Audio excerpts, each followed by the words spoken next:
Salut tout le monde, alors aujourd'hui je reviens dans une vidéo pour vous parler de la vie dans une famille d'accueil. Donc je vais prendre ma vie comme exemple parce que je connais un peu que la mienne.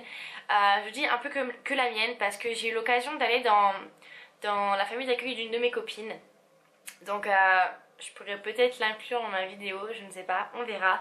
Donc tout d'abord, si vous me suivez depuis quelques temps déjà, vous saurez que j'habite dans l'Utah, à Logan plus précisément, et j'ai 7 frères et sœurs d'accueil. Donc c'est plutôt pas mal. C'est un peu un truc basique aux États-Unis, on va dire. Non, pas aux États-Unis, dans l'Utah, d'avoir des grosses familles. Genre tous mes potes ici. J'arrive pas à parler aujourd'hui.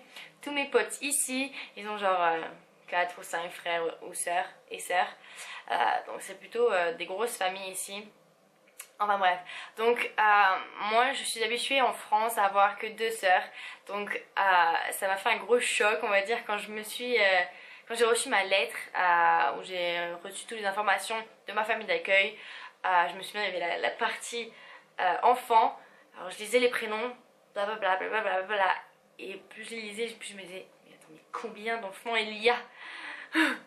Et en fait au final, j'avais super peur d'arriver dans une famille où il y avait trop d'enfants, surtout que c'était des enfants en bas âge. Donc je sais un peu de mon expérience de babysitter que les enfants en bas âge c'est pas les plus faciles.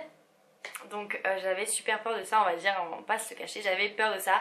Mais au final, avec le recul, je me dis je suis contente d'avoir plusieurs frères et sœurs d'accueil parce que voilà, ça me garde occupée dans ma tête, on va dire, parce que je suis jamais toute seule. Enfin, c'est pas que je suis jamais toute seule, mais voilà, je suis plutôt pas mal occupée. Puis aussi, ça me fait au moins, je sais que je veux pas cet enfant, ça c'est sûr, parce que c'est du boulot de malade. Moi, quand je vois mes parents d'accueil, je suis là, non mais voilà, hein, vous l'avez voulu. Voilà, mais bon, voilà, ils ont une famille bien soudée, et donc c'est plutôt pas mal. Mais après, je pense que la personne avec laquelle je me suis mieux entendue dès le début, c'est Evelyne, ma petite sœur d'accueil de 15 ans maintenant. Mais genre dès les premiers jours on s'est trop bien entendu, on allait marcher un petit peu dans mon voisinage et tout, c'était vraiment très bien. Maintenant je lui apprends le français, enfin on partage vraiment beaucoup de choses, donc je pense que c'est l'enfant avec laquelle je m'entends le mieux et que je reste en contact le plus. Je pense, j'imagine. Après j'ai une autre sœur d'accueil qui a 16 ans, 17 ans demain, et donc voilà, on s'entend vraiment bien, mais elle est plus en mode réservé. Je m'en fous un peu de la vie, genre crise d'adolescence, donc voilà, mais basically je m'entends avec tout le monde. Il y en a un ou deux que c'est un petit peu plus difficile de vivre avec parce qu'ils sont un peu plus difficiles, mais en gros tout va bien. Aussi je m'entends vraiment très bien avec mes parents d'accueil, c'est fou. Je m'entends très bien avec ma mère d'accueil, on se parle tout le temps, on se raconte tout. En plus elle est jeune, elle a genre 40 ans, donc genre elle est jeune dans sa tête, donc on se parle de tout, je parle de tout. Et mon père d'accueil pareil, il a 41 ans et ils sont vraiment, franchement c'est vraiment des amours, ils font tout pour moi. Et voilà quoi, c'est fou comment on se dit, ah c'est bizarre les gens, parce que moi je me souviens m'être dit, en voyant les vidéos des ex-étudiants d'échange, genre avec leurs parents d'accueil et tout, ça se passait trop bien. Je me dis mais c'est bizarre d'avoir cette relation avec des gens que tu ne connais pas. Mais pour être honnête, le temps que tu ne le vivras pas, tu ne pourras pas comprendre parce que c'est un truc de malade. Genre, tu arrives dans un pays étranger, avec des gens étrangers, dans une famille genre complètement pas la tienne, genre qui n'a rien à voir avec toi, tu savais même pas leur existence un an avant. Et ben c'est juste parfait quoi. Genre moi je sais que ma famille d'accueil pour moi c'est ma deuxième famille et je me sens dans la famille maintenant. Tu vois, je peux m'embrouiller avec les gens, je peux leur crier dessus, leur taper. Non, je rigole, je leur tape pas dessus quand même. Non mais voilà, c'est vraiment, je suis une d'entre eux on va dire. Je fais partie de la tribu. Mais voilà quoi, c'est c'est bizarre hein, de dire que ça peut exister, mais des relations comme ça, oui, ça existe. Et voilà, c'est ma famille américaine. Bon, bien sûr, ma famille, hein, ça sera toujours ma famille d'origine. Hein. Mais ce que je veux dire, c'est que c'est vraiment, j'ai un lien et c'est trop bizarre. C'est vraiment trop bizarre quoi. Le temps que tu le vivras pas, tu ne pourras pas comprendre. Mais quand ça se passe bien avec une famille d'accueil, c'est le mieux. Et puis moi ce que je dis souvent c'est que j'ai préféré ne pas avoir une superbe vie sociale et avoir une très très bonne famille que avoir une superbe vie sociale et avoir une famille de crotte.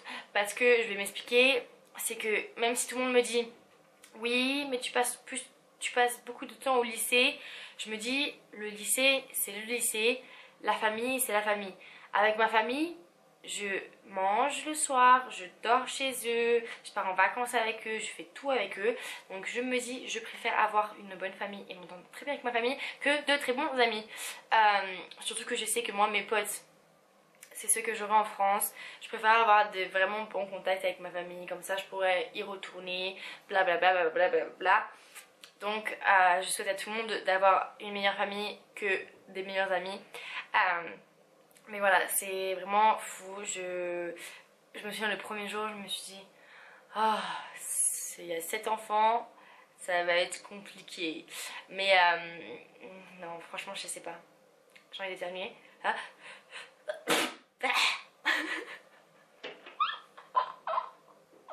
Bon, je l'ai un peu fait exprès, j'avoue. Mais à ceux qui me connaissent, hein, ils pourront dire que j'éternue toujours d'une façon très bizarre. Mais moi, ça me fait rire. J'aime bien éternuer d'une façon bizarre, ça me fait rire. Enfin bref. Donc voilà. J'espère que ça a du sens ce que je dis. Parce que voilà. N'ayez pas peur d'aller dans une famille d'accueil parce que je pense que c'est vraiment très bien. Et donc comme je disais au tout début de ma vidéo, c'est que j'ai eu l'occasion d'aller chez ma copine Mathilde pendant un week-end. Donc j'ai pu voir que chez elle aussi c'était pareil. Quand tu t'entends bien avec une famille d'accueil, c'est juste partout pareil quoi, tu t'entends bien quoi, c'est tout. C'est comme si tu vivais avec tes parents, mais un peu en mieux ou différent on va dire. Parce que moi je sais qu'ici j'ai jamais eu d'argument de dispute avec mes parents d'accueil. Parce que le truc c'est que on n'est pas reliés. Donc tu vois, quand tu es avec tes parents hein, tu peux te permettre de leur dire ça me saoule, je me barre. Ici tu peux pas quoi, donc tu dis juste, tu vois, tu mâches un peu tes mots et tout, des fois, enfin moi des fois je sais qu'il y avait des petits trucs quoi, des fois qui me saoulaient, mais le truc c'est que j'en parlais calmement et tout le monde en parle calmement parce que personne ne veut de dispute. Quand t'es avec tes parents ou tes vraies sœurs, voilà quoi, tu dis les choses crûment et si tu t'embrouilles, tu t'en fous parce que de toute façon 300 ans après, t'es meilleurs potes, mais voilà, vous voyez ce que je veux dire quoi, donc c'est un petit peu différent. Voilà, après moi j'ai eu de la chance parce que même si j'avais beaucoup d'enfants, j'avais aussi vachement peur que voilà, y ait de la jalousie ou quoi, parce que comme ma mère d'accueil m'a dit, je suis un peu comme un nouveau bébé, tu sais. Mais voilà, moi j'ai eu de la chance, il n'y a pas eu de jalousie, tout le monde m'a plus ou moins bien accepté et voilà quoi. Enfin, je sais que bon, des fois quand ils sont pas très contents, les petits ils me disent moi j'ai pas envie que tu restes. Mais au fond la plupart du temps ils me disent qu'ils m'aiment et qu'ils ont envie que je reste et qu'ils n'ont pas envie que je parte. Mais voilà quoi, c'est trop mignon et moi je me dis c'est fou parce que ça fait déjà 8 mois que je suis là presque.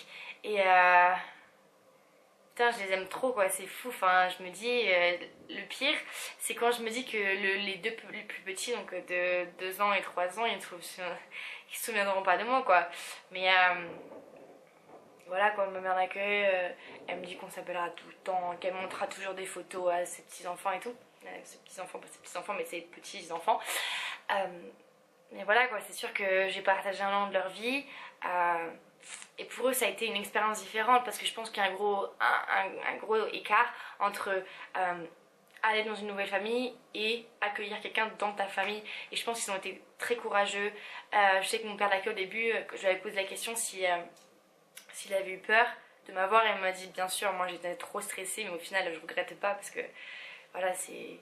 Je sais qu'ils m'aiment quoi, c'est ça le truc, c'est que je les adore parce que je sais qu'ils m'aiment et moi je les aime de fou aussi. Et je pense que ça rassure beaucoup mes parents, mes vrais parents, parce que voilà quoi, better this than a big sad thing, you know.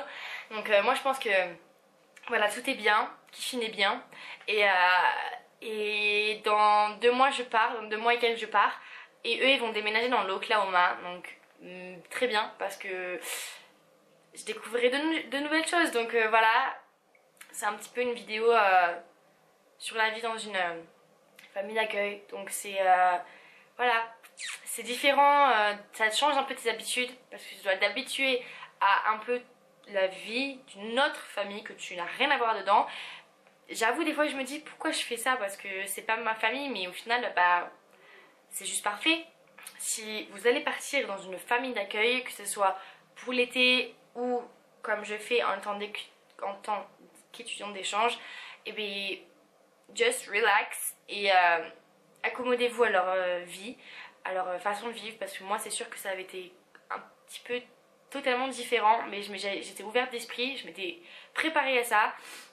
Donc juste préparez-vous à n'importe quoi, à tomber sur n'importe qui, et juste soyez heureux parce que c'est votre rêve, vous l'aurez réalisé, et dites-vous que vous apportez quelque chose aussi à quelqu'un d'autre, et voilà quoi. Soyez juste complètement content de ce que vous avez, et voilà. Bon après je sais que c'est facile à dire parce que moi je suis bien tombée, mais je veux dire si c'est vraiment trop mal, essayez de changer de famille ou de voir, parce que voilà, une fois de plus, quand t'as une famille de fous, c'est le mieux. Donc voilà. J'espère que ça vous aura plu. Je sais pas comment vous conclure cette vidéo, mais j'espère que ça vous aura plu, que ça vous aura plu, que vous ne serez pas trop dit qu'est-ce qu'elle me dit celle-là. Mais voilà. Donc merci. Abonnez-vous. Et thumbs up. Et voilà. Ciao.